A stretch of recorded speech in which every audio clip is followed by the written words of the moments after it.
You're good. Should I start again? Yes. All right. So again, for the second time, welcome. So my name is Valerie Vestal. I'm a psychiatric nurse practitioner at the Mood Treatment Center. My co-host and partner in crime today will be Dr. Christopher Aiken, owner of the Mood Treatment Center. Today, we're going to bring to you working from home, ways to enhance focus and attention. We encourage questions because, of course, one of the best ways of learning is to have a sense of curiosity. So please ask questions. So to submit a question on the desktop, it's the bottom right. On your phone, it's the question mark. And also on the phone, you can swipe between slides and video. Let's begin. So working from home, some people, when they think about working from home, they have this ideal vision, that think they forget sometimes that it's work. So we're going to help you today to manage some potential problems that might arise, because the idea is that you'll have the tools to be successful, whether or not you were already working from home or you had to become flexible and adaptable in this changing time. So one of the potential problems with or challenges working from home is that there is a reduced accountability. Yeah, a lot of people want to get away from, they want to have this autonomy, but accountability without structure, many people working at home. And I can say I experienced this myself. 6 or 7 years ago, I was working from home, and depending on who you are, I really did lose some of that sense of structure, and I'm glad that I was able to research and find out what to do. Because many times without a sense of structures, people find themselves in big trouble. They sleep in, they procrastinate, they tell themselves, I'll do it later. But guess what? They suddenly look at the clock, and later, it's 3 o'clock. It's time for the kids to come home. Now it's time to cook dinner. And guess what? There becomes the choice. Well, do I not spend time with the family and finish my work? Or do I just put it off until tomorrow? And guess what? Then that's where the problems begin. There's the accumulation of procrastination. So one of the things about working from home, when working from home, you should treat it as an office. What do I mean by that? Have a structure. Later, I'll talk about, for each individual, what is the best time for you to work? But let's just think about this. 8 a.m., make sure that one of the things that you're doing in terms of accountability is you always show up. Just because you're working at home, showing up is incredibly important. Now, one of the challenges of working from home can be social isolation and disconnection. Because we have peers in my office. It's fortunate I have peers that I can discuss things with, have questions. I don't feel alone. So with one of the things that you want to do when working from home is to be sure that you have other outlets.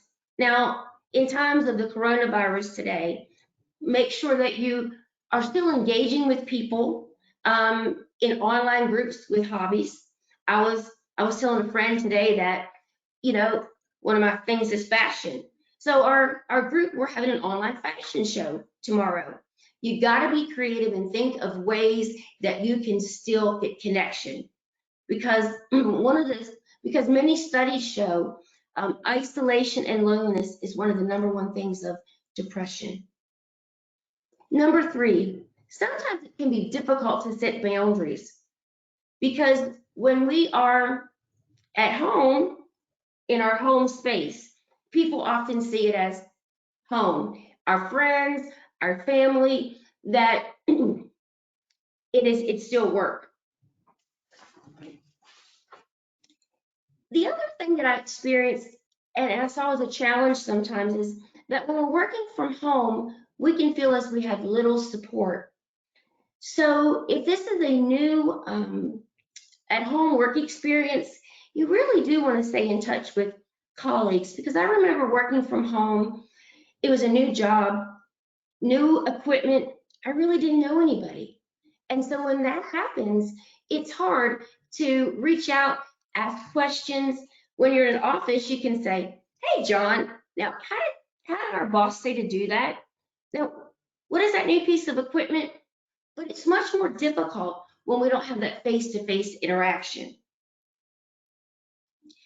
The other challenge is that sometimes we can feel overwhelmed. Well, feeling overwhelmed, when people begin to feel overwhelmed, a wise man once told me that being overwhelmed is that they really have issues with sorting. It's a sorting issue, meaning that I just really don't know what to do first. I've got this whole list to do. So don't worry, hang tight. We're going to give you the steps and strategies today for how to overcome feeling overwhelmed.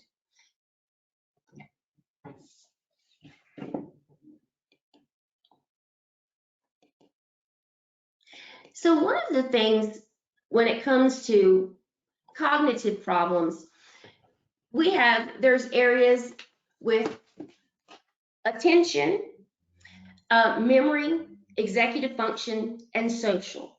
So working from home, we come with an array already of existing issues that we may bring. Many of us may have depression, we may have anxiety, attention deficit. You can't say, well, I'm working from home, let me not have those issues anymore. We have to find ways and strategies on how to handle them. So in terms of attention, we're going to talk today about some ways to really deal with the hindrances of distraction. Memory issues in the office, one of the number one issues that people have is issues with memory. Well, memory issues can come from a variety of things. If you're having real memory issues, you may want to seek your physician, come to get an appointment at the Mood Treatment Center, your neurologist, because sometimes memory issues can also be a medical problem. One of the biggest things the literature is telling these days, memory can be connected to not getting enough sleep.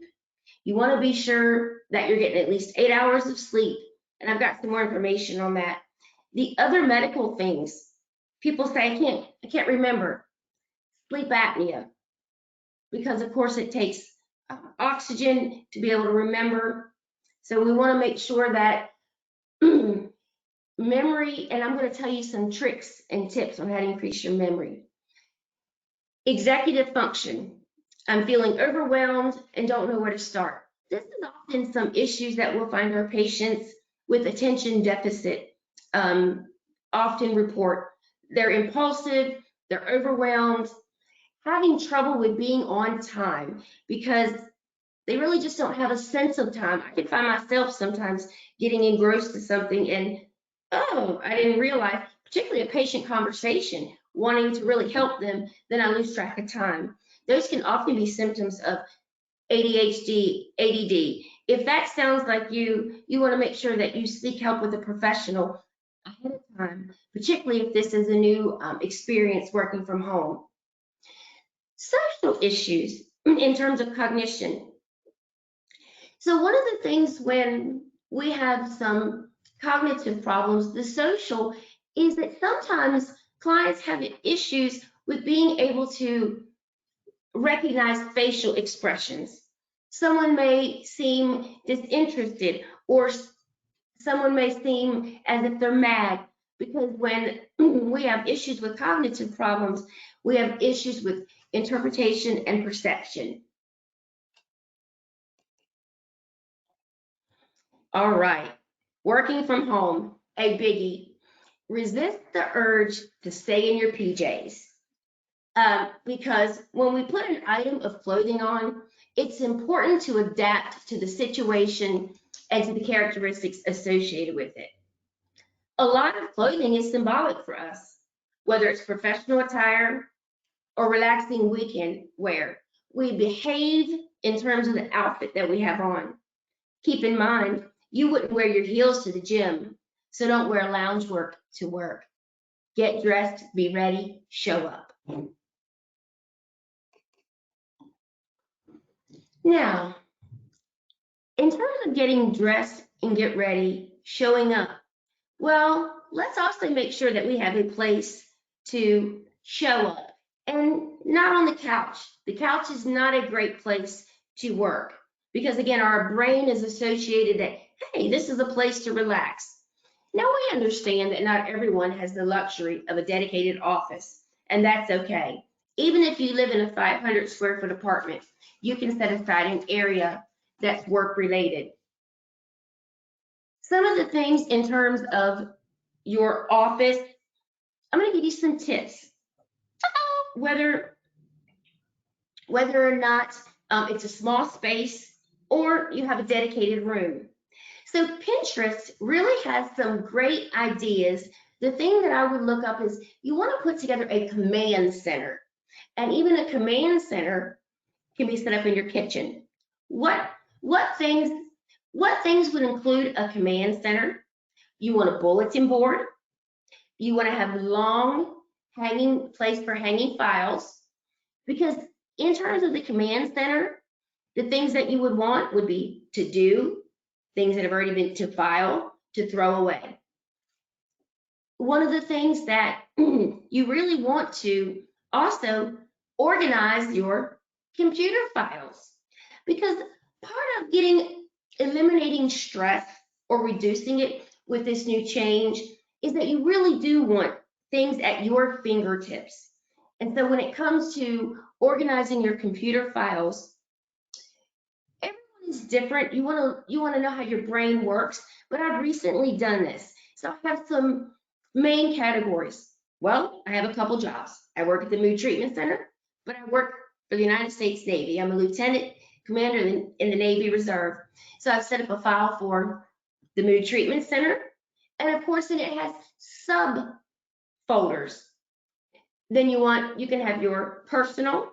The idea is that you want things to be easy, because therefore you can spend more of your energy doing the work that you need instead of looking for things that's frustrating.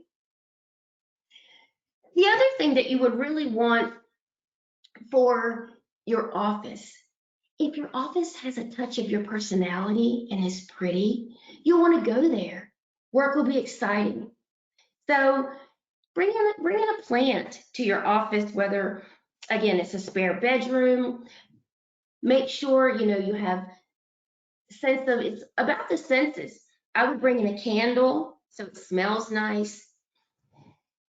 The other idea in terms of a dedicated space, it's so that you can set boundaries, because people often associate going out of the house with work. Well, mommy didn't go anywhere today. She's not working. So let me ask her if she can wash my tennis shoes. No, where's the remote control? No, mommy is working. So therefore, one of the things about setting boundaries, I heard one gentleman say that he goes into the office, shuts the door, and everyone knows you don't come in there unless the house is on fire.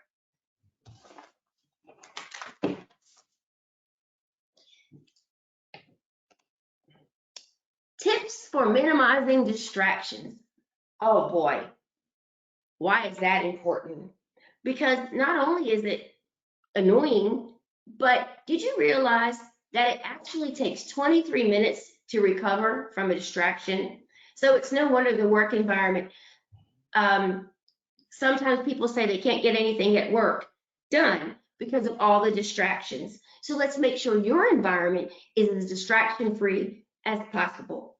Well, one of the things, if you don't have, let's say you are working in a dedicated area in the corner desk in the kitchen, then I would certainly wear noise canceling headphones.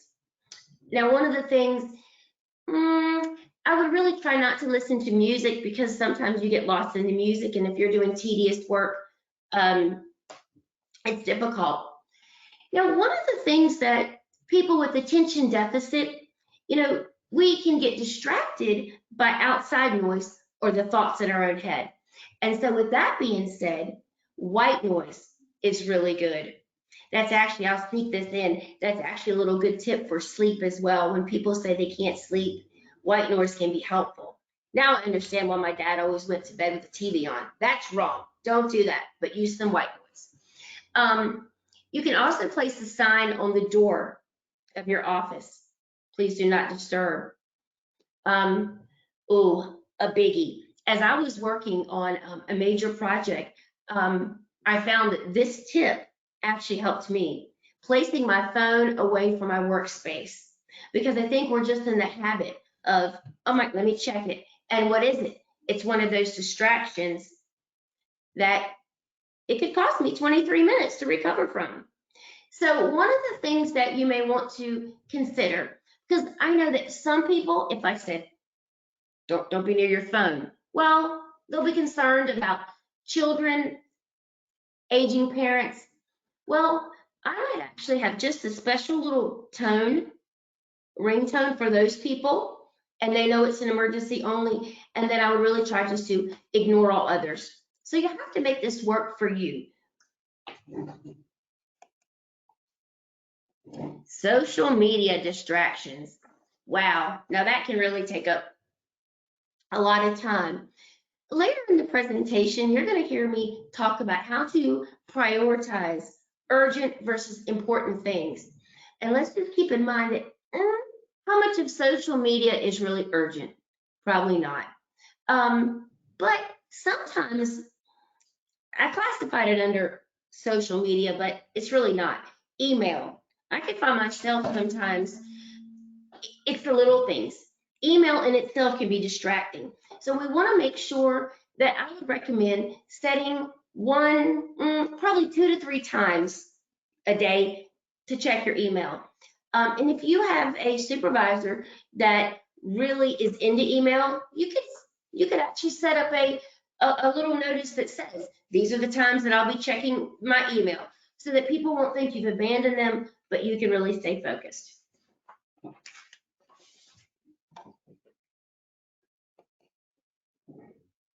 Attention. So one of the things with attention is that in terms of stay focused, there are certain times of the day, to be honest, and year that I realize that take more brain power to get the same amount of work done.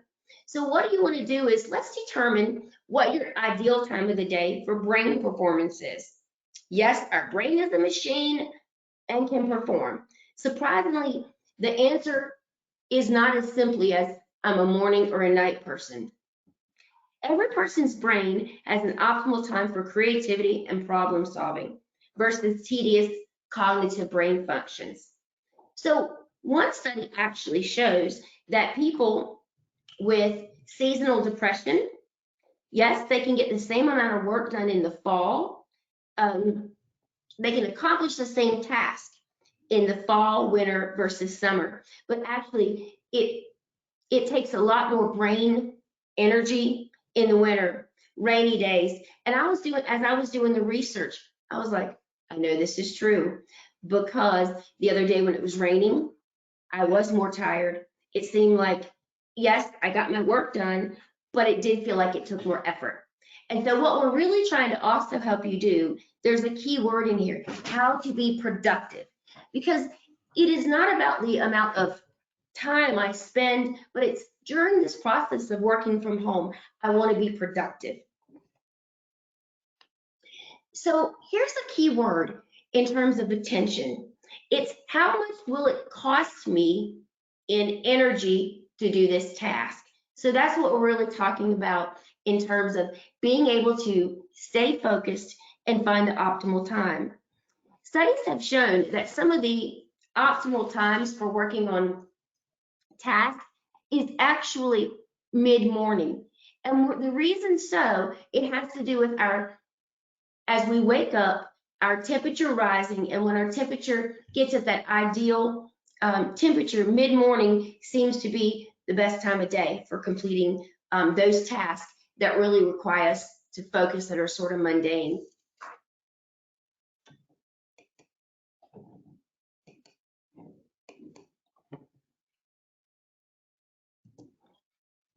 So let's talk about some other ways to keep our attention. And some of the other ways to keep our attention is that you want to build in rewards.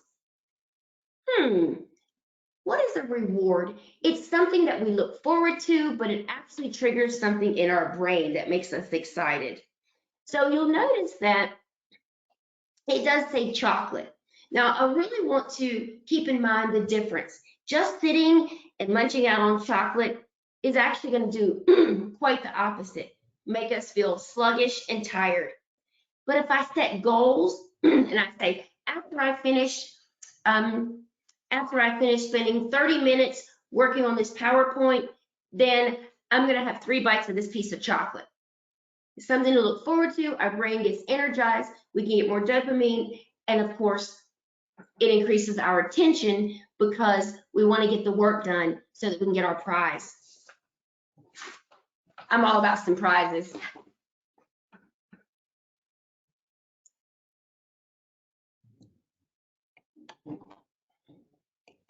Is there any questions? Oh, we have a question already. Let's see. How long did you say it takes to recover from interruptions?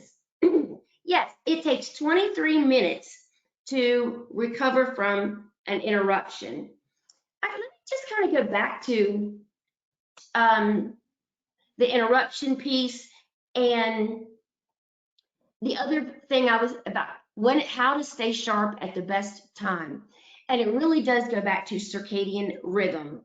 And so not everyone's circadian rhythm is the same. So again, there's some tips and tools that I can send Dr. Aiken that he can send out to anybody who's interested. I wanted to kind of keep my time limit. I can really get into what I'm doing. So the next, is there any more questions? No? All right. So let's talk about some ways to aid our memory, because again, that's a part of cognition. So, of course, we're going to talk about apps, calendars, and alarms. One of the things there are a variety of calendars I'm going to show you in just a minute. You're going to have to figure out what really does work for you, because some calendars are paper, some are electronic.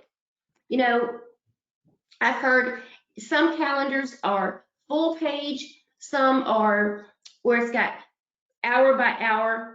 The other thing to keep in mind is that in the digital age, particularly if you are working from home, but you work traditionally as a group, you want to make sure that your calendars are synced so that if you're invited to a meeting, you don't then say yes to a conference call on an individual level. So you want to make sure everything is synced up.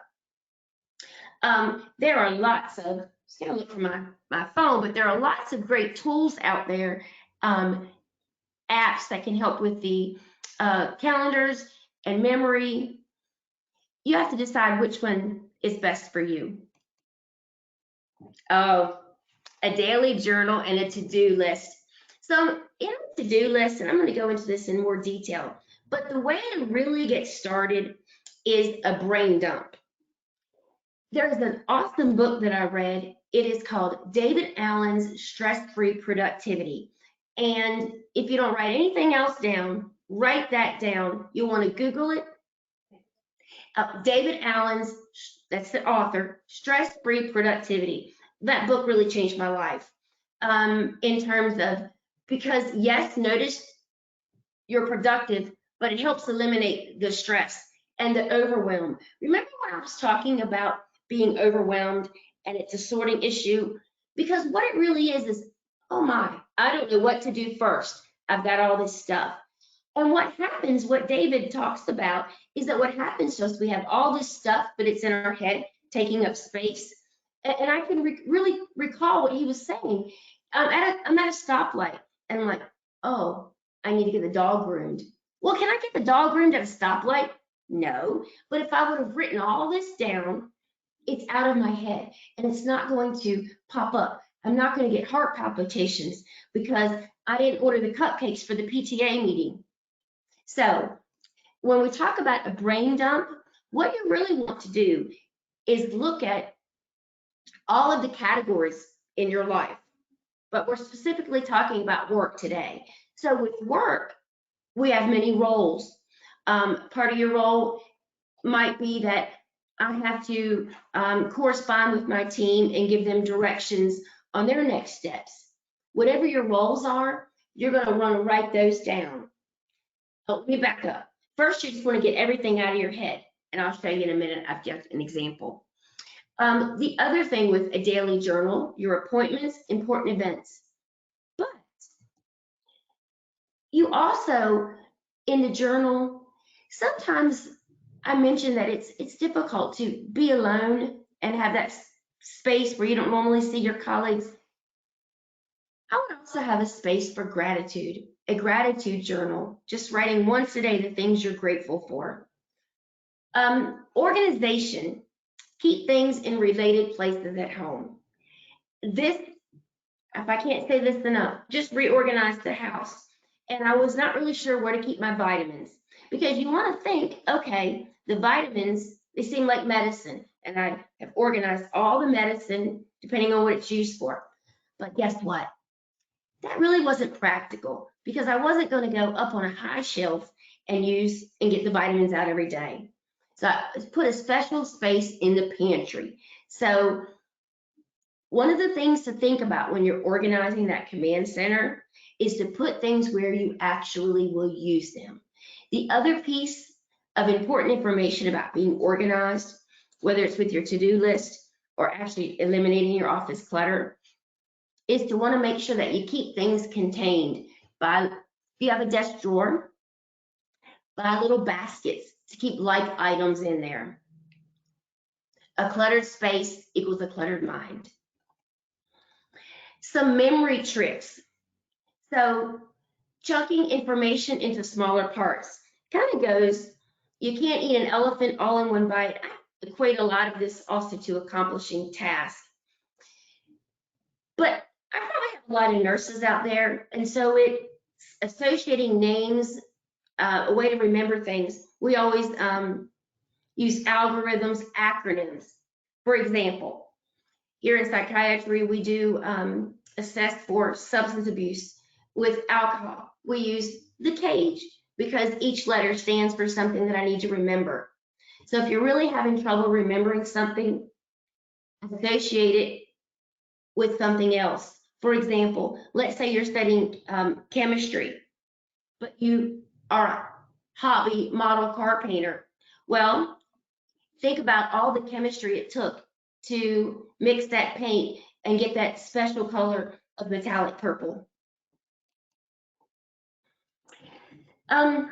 Thanks to Dr. Aiken, he's done some research, and these are some top picks in calendars. I'm sure you may want to jot down some of those. Those are the different calendars. I've myself been experimenting with the planner, and what I find helpful, particularly with having paper in it, is not a spiral bound, but something where I can move things in and out. Therefore, because you want to have in your planner, you want to have sections, home, notes, to-dos. So I would have things that are movable. Dr. Aiken also so kindly put in here the Panda planner, but I think the biggest thing is to be accomplished. You'll see the word projects and goals. You're going to first have a goal, a project, but if we don't break it down into those tasks, which I'm going to show you, things that can be accomplished, our goals go by the wayside, even work goals. Because sometimes we get things, in some professions, you got things that you do it and you're done. But rarely do people who work from home, most of their things are ongoing.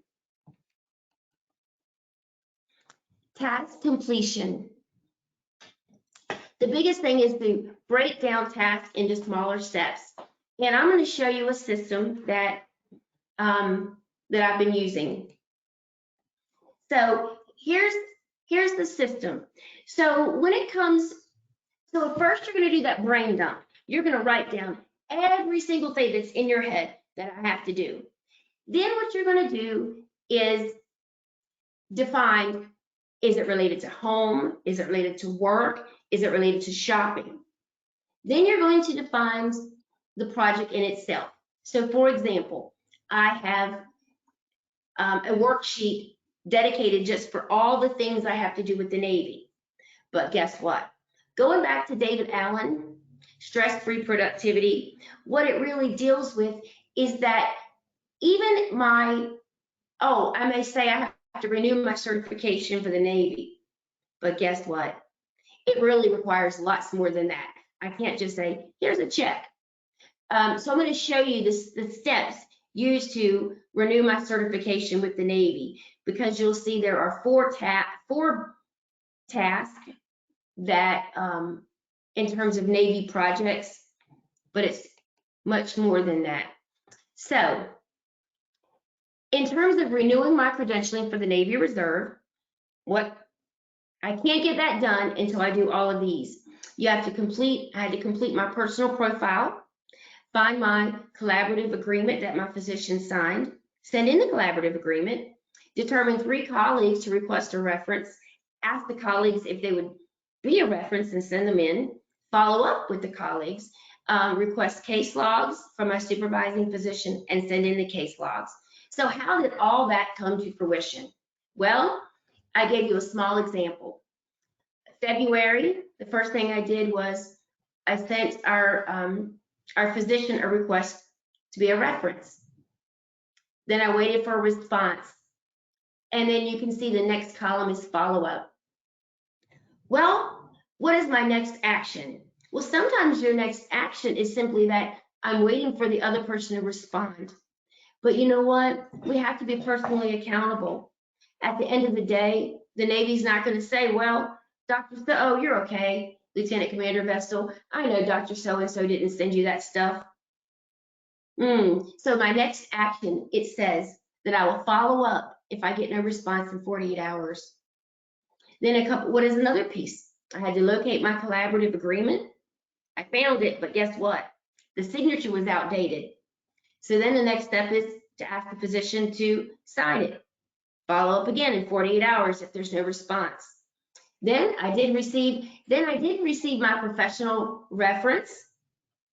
So at that time, let's go back to those folders. I have a folder electronically for the Navy Reserve. So I created a subfolder that said credentialing Valerie Vestal 2020, and I added the professional references so that then I can send everything in. Another aspect of what I had to accomplish to get re-credentialed is to complete the opioid training requirement. So I completed it, got my certificate, and I had to put that in the folder. So you can get the idea. I'm not going to go through every single thing. We would be here way past the time of this, but you'll have this in it as an example. And one of the things that, in terms of a reward, every time I had something accomplished, I got an adrenaline rush. It was a small high. Oh, I see there are questions. So what are the top tips for teens who have attention challenges with school or at home? Well, some of the top tips for teens can actually be some of the very same things I just gave you for work. So you can find a small space, find a private area. I would really do something like with a reward, like maybe they can have their, if it's at home, they can have their phone for 10 minutes after they've been working for 30.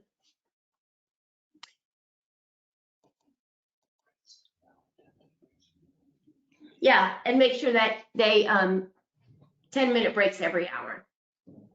So problem solving. You know, one of the things that when we have issues with attention, focus, and we feel overwhelmed, problems just seem so big.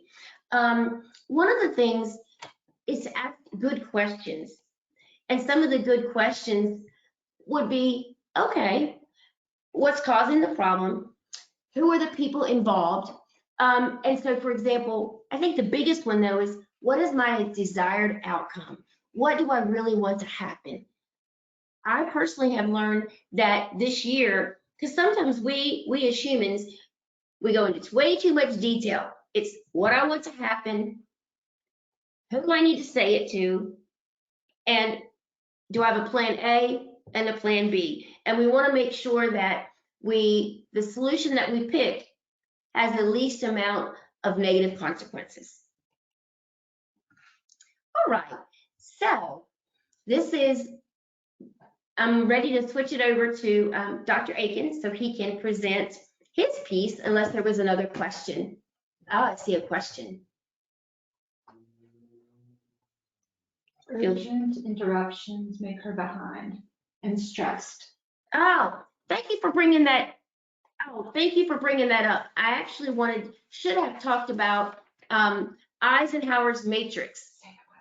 Oh, the question. I am organized and plan my time, but I get urgent interruptions. Stressful. Well, sometimes when there's urgent interruptions, one of the things you have to determine, is their emergency really your emergency? Because a lot of people, they're not organized and on time, and then they interrupt you. But one of the last things I'll give you is, if you'll, Eisenhower's matrix, and what it does, all of the brain dumps, the list, if you will organize them 1, 2, 3, or 4. 1 is, these are tasks you focus on. They're both time sensitive and they're urgent. They're urgent and important. Number 2 is that they're important, but they're not time sensitive. Number 3, they're actually not important and they're not time sensitive. These are things that you just simply want to delegate.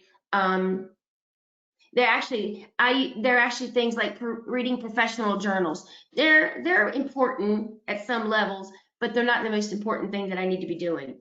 The last one, number 4, it's unimportant and not urgent. So we want to avoid these things as much as we can. And those are things like the distractions, social media, walking to the water cooler and gossiping, those type of things. They don't earn you any rewards. All right, thank you for your time. Let me turn this over to Dr. Aiken. And then stay here, you guys can both do questions at the end. Okay. Yes, of course.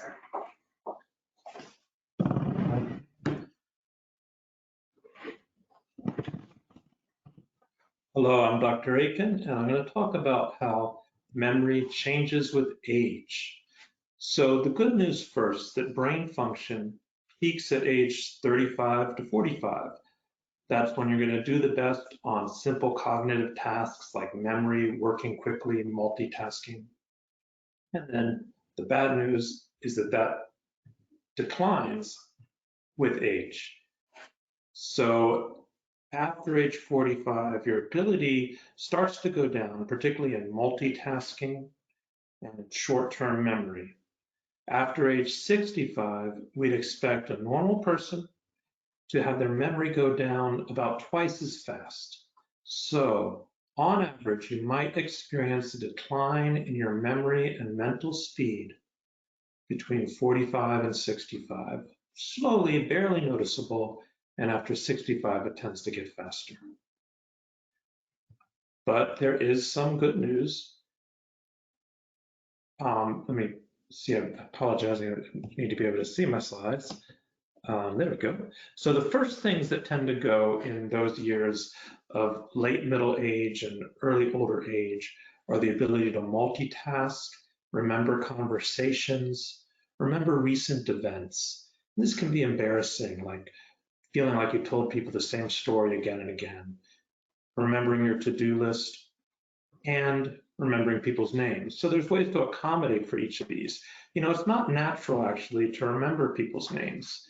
It's like learning a new language every time you meet someone, as if you were learning Spanish and you had to learn the new word for chair and for table and computer. Well, we just call all computers computer, but imagine if we had to call every computer a different name. It would be quite chaotic to remember all of those. And that's what it's like to remember people's names. So people who are really good at remembering names simply make associations. And a lot of times they make associations that are funny or even profane and obnoxious. God forbid that ever gets out, like it did once with George W. Bush. They found out some of his associations. It was quite embarrassing. But the reason that works is the part of your brain that remembers funny or profane, obnoxious things like curse words is a different part of your brain. And it's a very rock solid memory part of your brain. In fact, when people lose the ability to speak through strokes, they can still say curse words. If they hit their thumb with a hammer, they will still say that F word. So those words are never forgotten. Good jokes, dirty jokes are never forgotten, and funny associations are never forgotten. And frankly, that's how name remembering experts use those techniques to make rhymes or other associations with people's names. But there is some good news as you age. Older adults do better at tasks that benefit from experience and judgment. Their wealth of life experience gives them the judgment to do better problem solving. So your wisdom will be appreciated in the workplace, and that's where you want to let that shine and let that be your strength there. You may not be able to work as fast as younger people, but you have wisdom to make better decisions. If you find that your memory problems are really getting in the way as you get older, like you have to excessively accommodate for them, writing everything down and keeping calendars just to remember everything, then you might want to seek help. And the first thing to do is to check for physical causes. There's a lot of physical causes. Valerie mentioned some of them. Sleep apnea, like if you wake up throughout the night gasping for air or snoring really loud. There's also vitamin deficiencies, hormone imbalance, like thyroid problems, psychiatric problems. Even low blood pressure can cause this. So get yourself to a doctor or psychiatrist and get that looked for if it's causing big problems. The type of memory decline we see from age 45 to 65 should not be causing big problems where you have to accommodate excessively. The top things that help memory as you age, there are things you can do to reverse this decline and slow it down. They are simply sleep, eat, and move.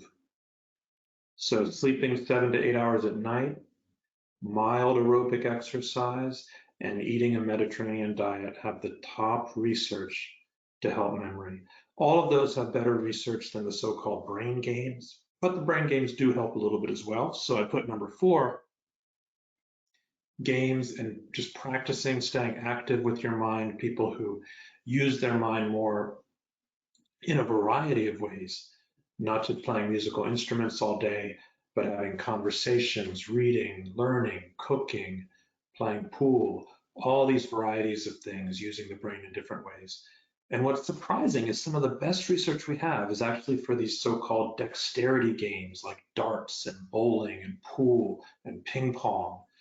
Those seem to improve memory even better than learning language or playing word games. It seems that whatever sharpens the brain, and you imagine that every time you throw that dart, you're getting feedback on whether you hit the spot or not. And the brain learns and the neurons grow, getting sharper and sharper. Well, that's enhancing the memory center as well. Sleep. I'm not going to go into all the ways to help sleep because we covered that in a webinar, our first webinar. And if you're having trouble sleeping, you should know that sleep medicines can provide some comfort. They help people fall asleep 10 minutes faster on average, but they don't improve next day functioning. And that's what you need. The reason you need to sleep is as you sleep, your brain consolidates all the memories that it needs to keep. So imagine you go to the grocery store. You've probably done that thousands of times in your life, and you certainly don't remember every time you went to the grocery store. But if you went to the grocery store and somebody had a heart attack, God forbid, in the aisles, you would remember that day because your brain would encode that as emotionally important. So during sleep, your brain literally looks through all the neurons for the things that are emotionally important that happened that day. And it remembers those. And the rest of it, it just throws away and you don't remember it. So sleep is critical for consolidating memory. And if you're not sleeping, check either our online guide or our webinar. The links are down at the bottom there. And that also gives you a hint for how to remember things better. You're only going to remember things if they're emotionally relevant, personally relevant. So if you find something isn't capturing your attention, it's boring, but you know you need to learn it, find a way to apply it personally to your life. If I'm taking a course on accounting, that would be pretty boring to me. Accounting is not really my thing. I would probably want to think about my grandmother who's having tax problems and how this might relate to her because I care about her, and that makes it more emotionally relevant. Exercise. This really isn't exercise that helps memory. It's actually just brisk walking, which is slower than a jog, but faster than a walk. And about 45 minutes every other day is the ideal dose. That directly causes growth in the memory center. So very few things help memory more than moving your feet. Surprisingly enough, that stereotype of the dumb jock simply isn't true. Getting exercise helps your brain, and particularly with aging. Aerobic simply means anything that raises your heart rate by 10 beats a minute. So you don't just have to do walking, there's dancing, playing with young kids, cycling, put a treadmill in front of the TV, swimming, or active video games. And I listed 3 that aerobic trainers recommend: Wii Sports, Just Dance, that's the fun one where you're always dancing to music. And this one you see a picture of, Island Run. And a free one that a lot of my patients use is Happy Walk. This is a Jane Fonda-like walking video that's free online on YouTube, and it guides you through walking exercises in your own home. Or if you don't like exercise, try just walking in a forest. Walking even slowly in a forest improved memory and attention in 5 clinical studies. And it wasn't just the walking, it was the forest. The reason we know that is they compared it to people who walked for 30 or 60 or 90 minutes in the suburbs or in the city, and neither of those improved memory. So if you have a test coming up, the best way to prepare would probably be take a good stroll in the woods. And I would recommend, if you're having struggles with depression or memory, try walking in the woods 30 to 90 minutes at least 3 times a week, or bring those plants into the office. We have research, like Valerie alluded to there, that having plants in the office improves your memory and concentration. We don't know why. It might be the chemicals the plants emit, or just the scenery of the plants, because some studies show pictures of plants will improve your memory and focus. The Mediterranean diet. I gave a talk a few weeks ago, and it's free online, about how the Mediterranean diet improves mood. It also improves memory, and it lowers the risk of dementia by 50%. We have an online guide there with a special cookbook on it, and we have the webinar on it as well, on all the details of what you need to eat. But a few specific things to eat. I just want to focus on one food. Choose blueberries. Several studies show that eating a cup a day of blueberries, and it can be ground up blueberries, frozen blueberries, improved and sharpened memory 1 to 2 months later in older adults. Other berries also help, but blueberries seem to be top. And here is the famous Wii Sports. This little game here, Wii Sports Bowling, has more studies than anything else for age-related cognitive decline. Just sharpening your bowling skills seems to sharpen your mind. Another brain game that just came out is this Evo Challenge. This is a prescription game that doctors can prescribe a video game. I'm not kidding here, for ADHD. And it treats ADHD. And as you see in this picture of the video, it's basically kind of like Mario Kart, or maybe a little like Tetris, where you're moving this boat down a fast-moving river, and you got to press some buttons when yellow birds show up, but don't press that button when bluebirds show up. So you're having to inhibit some of your responses and pay attention while you move quickly down this river and don't bump into the ice. Well, this game improved symptoms of ADHD and focus and concentration. So video games can help. But there's a secret to this video game. It automatically shuts off after 20 minutes of play. And that's the bottom line here, is variety. So doing dexterity games, whether it's a video game or ping pong, is going to help your memory. Just don't do it all day long. You want to do it for a limited amount of time. And There's lots of programs out there. The brain games, Luminosity is one, but it doesn't have any research behind it, so they got sued. These are some that actually have research behind them. Cognifit, Brain HQ, REHA.com, and Nintendo. The Nintendo Wii Sports, which is dexterity, and the Nintendo Big Brain Academy, which is on Amazon, has a lot of cognitive games that are well researched. If you don't like digital, just keep it real. Do playing cards, jigsaw puzzles, musical instruments, book clubs, interacting socially. All of this improves your memory as you age. Just think of variety again. If you want to learn more, I have a book on all these tips that improve memory and improve mood on our website. And I hope you join us next week. We're going to talk about support for frontline workers. Right now, I'm going to shift into some questions. Supplements for memory. Yes. Come back. Supplements for memory. We use a lot of those in the practice. Things like omega-3, cinnamon. There's a dark chocolate extract that improves memory. Many others. It's very interesting. We found almost no medications that improve memory, but there's about 5 or 10 supplements that do. Can you ever multitask yourself too thin? Yes.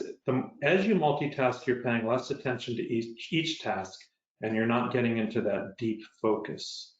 So you do want to spend part of your day, just whether you're working or not, maybe 30 minutes a day of just deep meditative focus will improve your mental function across the board. By deep meditative focus, I mean when you're not multitasking at all. It's hard to do in our digital environment, so find something to focus on that you really enjoy and that engages you. Do pets help memory?